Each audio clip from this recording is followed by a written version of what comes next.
Bonjour chers auditeurs. Bonne année 2024. Cette leçon est le résumé de la leçon 2 du premier trimestre 2024.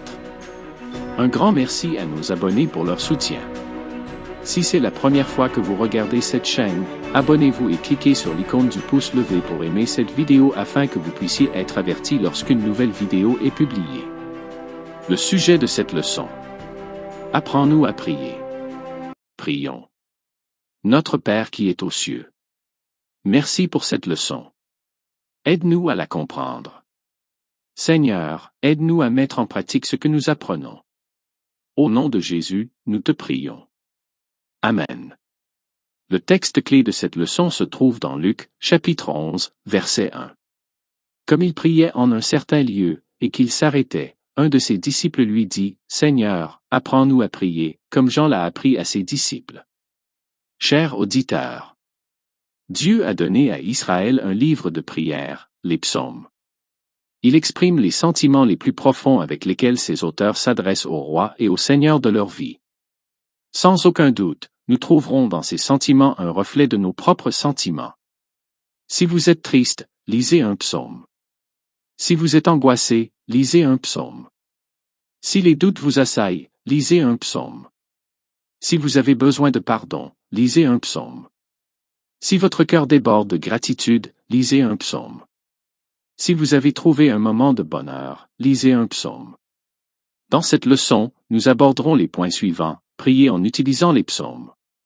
Prier dans les moments difficiles, psaume 44. Prier dans les moments de désespoir, psaume 22. Prier entre le doute et l'espoir, psaume 13. Prier pour la restauration, psaume 60. Point numéro 1. Prier en utilisant les psaumes. Quelqu'un souffre-t-il parmi vous?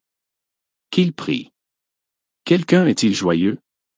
Qu'il chante des psaumes. Jacques 5 verset 13. La question est de savoir, comment pouvons-nous utiliser les psaumes comme des prières? L'utilisation des psaumes comme chant de louange est évidente, mais ce n'est pas sa seule utilité. Chaque psaume est une prière à Dieu qui doit être utilisée selon les besoins du moment, pour se lamenter, pour remercier, pour demander le pardon, pour rechercher la direction divine, pour se souvenir de l'histoire, pour louer, pour manifester sa colère. Lisez le psaume et priez. Observez la manière dont le psalmiste s'adresse à Dieu. Découvrez les raisons de sa prière. Comparez votre situation avec l'expérience du psalmiste. Réfléchissez à la manière dont le psaume peut vous aider à exprimer vos sentiments à Dieu. Si quelque chose dans le psaume vous interpelle, réfléchissez-y. Reliez le psaume à Jésus et à son œuvre de salut. Demandez à Dieu de mettre sa parole dans votre cœur et votre esprit. Point numéro 2. Priez dans les moments difficiles. C'est pour toi que nous sommes tués tout le jour, que nous sommes considérés comme des brebis destinées à la boucherie. Psaume 44, verset 22. Avez-vous l'impression que Dieu vous traite injustement en vous permettant de vivre des situations difficiles que vous ne méritez pas? Peut-être oui, peut-être non. Mais si c'est le cas, l'exprimeriez-vous dans une prière, publique ou privée? Le psalmiste n'a pas hésité à le faire. Le peuple d'Israël était pillé, exilé et assassiné. Et il n'avait rien fait pour le mériter. Il ne s'est pas détourné de Dieu et n'a pas péché contre lui. Comme le psalmiste, nous devons nous sentir libres d'exprimer nos sentiments et nos émotions à Dieu dans la prière. Présentons la réalité telle que nous la vivons. Reconnaissons qu'il peut nous sortir des situations les plus complexes, même si nous ne comprenons pas pourquoi il ne le fait pas maintenant. Surtout, ne doutons pas que, même au milieu des problèmes et des difficultés, Dieu est aimant et miséricordieux. Point numéro 3. Priez dans les moments de désespoir. Ne t'éloigne pas de moi, car la détresse est proche, car il n'y a personne pour me secourir. Psaume 22, verset 11. Imaginez Jésus priant avec les mots du psaume 22, verset 1, alors que son corps est suspendu à la croix, ses mains et ses pieds percés, entouré d'une foule menaçante et observant les soldats divisant ses vêtements, assoiffés, attendant le moment de sa mort, désespérés. Votre situation n'est peut-être pas aussi angoissante que celle de Jésus, mais vous vous êtes certainement senti, comme lui, désespéré à un moment ou à un autre. Dans ces moments-là, les psaumes nous enseignent à prier, en regardant au-delà de notre situation actuelle, et à voir par la foi la restauration de nos vies. Voir par la foi les moments où nous reviendrons louer Dieu dans la joie et l'allégresse. Dans les moments de désespoir, nous pouvons être sûrs que Dieu nous entend. Il se soucie de notre affliction et nous voit, même si nous ne le voyons pas. Point numéro 4. Prier entre le doute et l'espérance. Combien de temps, Seigneur?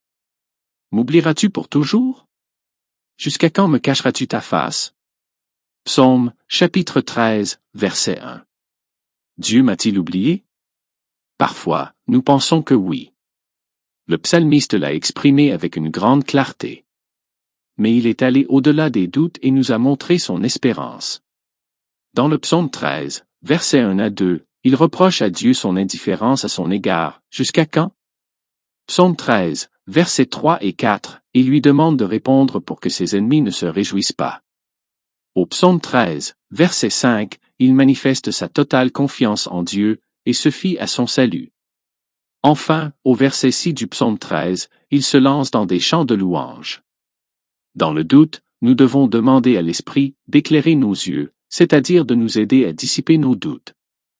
Le psaume nous montre qu'il nous est également loisible d'exiger de Dieu qu'il agisse dans la prière.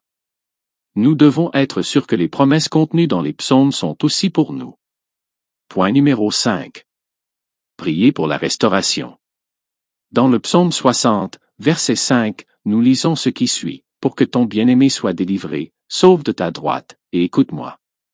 Chers auditeurs, les psaumes de lamentation, comme le 60, sont des prières exprimées dans des moments de douleur physique, psychologique ou spirituelle, ou tout à la fois. Ils nous aident à prendre conscience que la souffrance fait partie de l'expérience des justes et des injustes. Elle nous aide également à comprendre que Dieu contrôle la situation et qu'il nous délivrera au bon moment. Notre souffrance nous aide à être compatissants envers ceux qui souffrent, tout comme le psalmiste qui, voyant le monde ébranlé, implore Dieu, guérit son mal, car il chancelle, psaume 60 verset 2. Ce psaume nous enseigne surtout à faire pleinement confiance à Dieu, à l'exalter devant le monde et à être des instruments entre ses mains. En Dieu, nous ferons des choses puissantes. Dans le message d'Ellen White aux jeunes, nous lisons ceci. Les ténèbres et le découragement s'abattent parfois sur l'âme et menacent de la submerger, mais nous ne devons pas perdre notre confiance. Nous devons garder les yeux fixés sur Jésus, avec ou sans sentiment. Nous devons nous efforcer d'accomplir fidèlement chaque devoir connu, puis nous reposer calmement sur les promesses de Dieu. Il se peut que nous ne ressentions pas aujourd'hui la paix et la joie que nous ressentions hier, mais nous devons, par la foi, saisir la main du Christ et lui faire confiance aussi pleinement dans les ténèbres que dans la lumière. C'est la fin de cette leçon. N'hésitez pas à la transmettre à vos amis et à vos proches. Que Dieu vous bénisse.